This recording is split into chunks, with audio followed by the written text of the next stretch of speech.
Now, I wonder if you can remember where the Ten Commandments are written.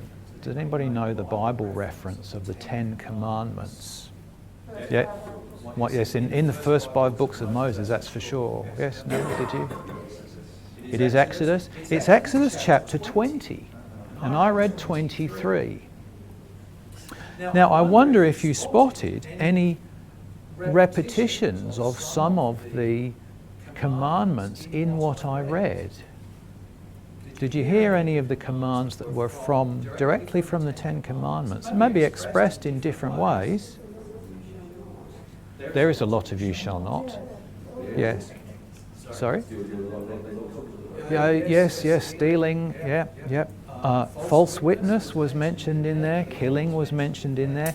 So it's just really interesting, isn't it, that you've got this chapter 23, and it's not the only one by any stretch of the imagination, that has repeated some of the things we've already heard in the Ten Commandments in Exodus chapter 20.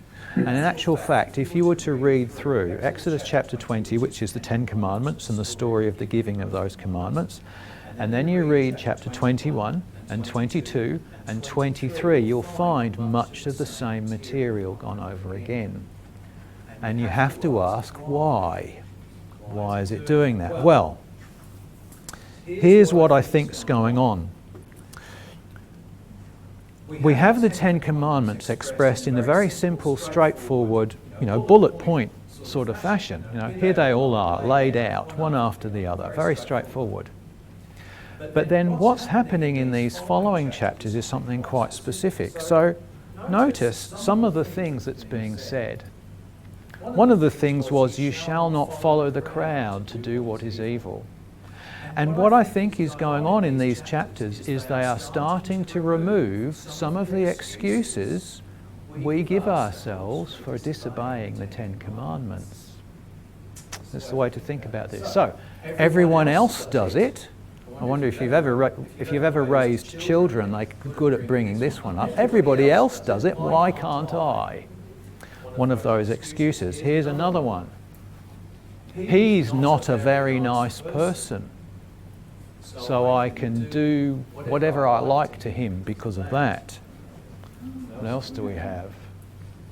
You scratch my back, I'll scratch yours. So, a little bit underhanded for me, a little bit underhanded for you, and that makes it all right. She gives me presents. Someone gives me presents, so it's okay to turn a blind eye perhaps, or to do something in their favour instead of doing what I should. They're not like me. They're not like me. So I can tell myself I can mistreat them in some way, or there's all sorts of things we can do with that. So as I read through those verses in that chapter 23, you find these, and the Lord is saying, no, hang on. You might tell yourself all of these, but at the end of the day, there's the Ten Commandments, and you've got to obey them whatever. There's these excuses are brought up, and the Lord says, no, the Ten Commandments. There's no wiggle room. There's no negotiation. Ten Commandments.